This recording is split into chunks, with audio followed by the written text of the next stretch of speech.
किसी ज़माने का ज़िक्र है। एक नहायत शान व शौकत वाला बादशाह था। बादशाह फ़िरोज़ आलम। इसे दुनिया की हर नेमत मुयस्सर थी, मगर खाने के मामले में एक ही चीज़ इसके दिल की धड़कन थी, बैंगन। बादशाह को बैंगन इतने पसंद थे कि इसने महल के पीछे एक पूरा बैंगन का बाग लगवा दिया। आला नस्ल के पौधे, नरम मिट्टी, रोज़ाना पानी देने और देखभाल करने वाले तजर्बाकार माली और हिफाजत के लिए एक ख़ास मुहाफ़िज़। बादशाह कहता, ये बैंगन मेरे ख़जाने से कम नहीं।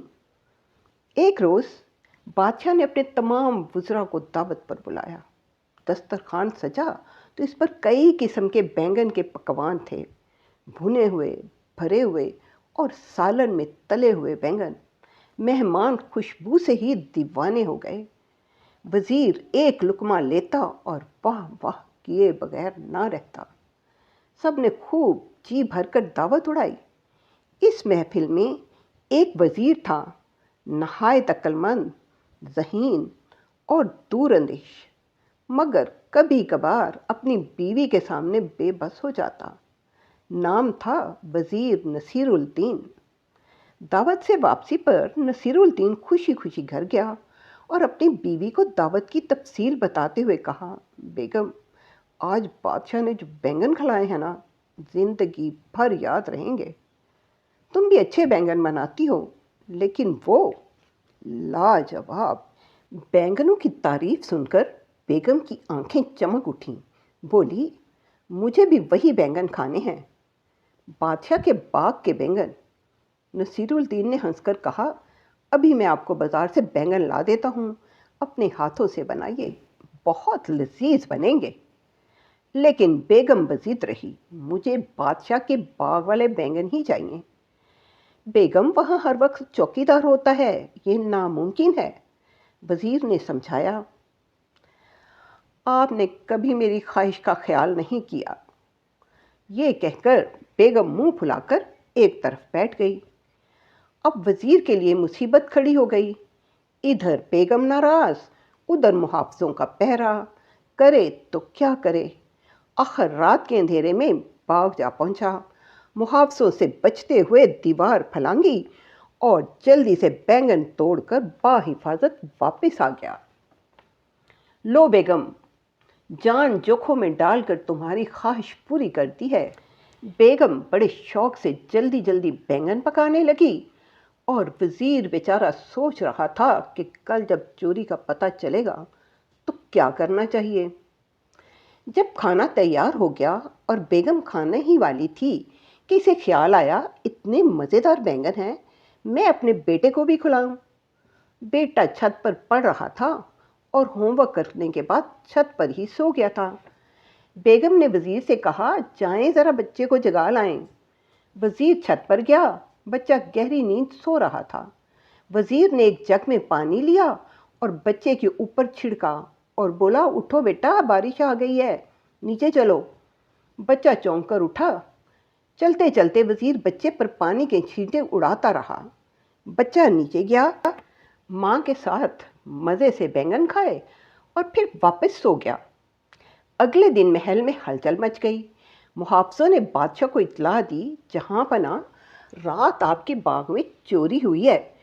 बैंगनों की चोरी? बादशाह परेशान हो गया। फ़ौरन मशहूर खोजी अब्दुल करीम खान को बुलाया। वो ज़मीन सूंघ कर चोर का पता लगा लेता था।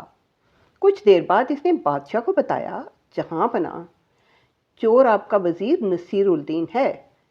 बादशाह चौंका, मेरा वज़ीर? ये कैसे मुमकिन है? वज़ीर नसीरुद्दीन ने फ़ौरन कहा, जहाँ पना, ये सरासर झूठ है, मुझ पर तोहमत है। खोजी बोला, बादशाह सलामत, आज तक मेरा खोज कभी गलत नहीं हुआ। अगर यकीन नहीं तो इसके बच्चे से पूछ ले, बच्चे झूठ नहीं बोलते। बादशाह ने फ़ौरन बच्चे को बुलवाया और नरमी से पूछा, बेटा, कल रात तुम्हारे घर में क्या पकाया गया था?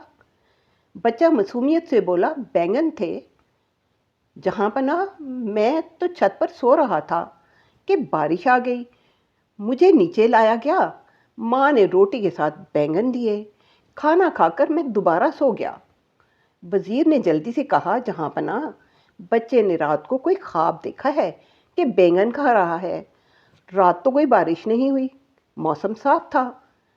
بادشاہ نے چونک کر کہا، ہاں واقعی کل رات تو بارش نہیں ہوئی، بچے نے ضرور کوئی خواب دیکھا ہے۔ یوں بادشاہ نے کھوجی کو جھوٹا سمجھا جو وزیر پر الزام لگا رہا تھا، اور اسے سزا دی۔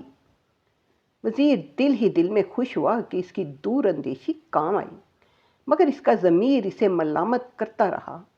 وہ بے چین رہتا کہ بے قصور کھوجی میری وجہ سے جیل میں ہے۔ آخر وہ بادشاہ کے سامنے حاضر ہوا اور اقرار کیا کہ جہاں پناہ وہ چوری واقعی میں نے کی تھی، بیوی کی ضد نے مجھے مجبور کر دیا تھا۔ وہ کھوجی بیچارہ بے قصور ہے۔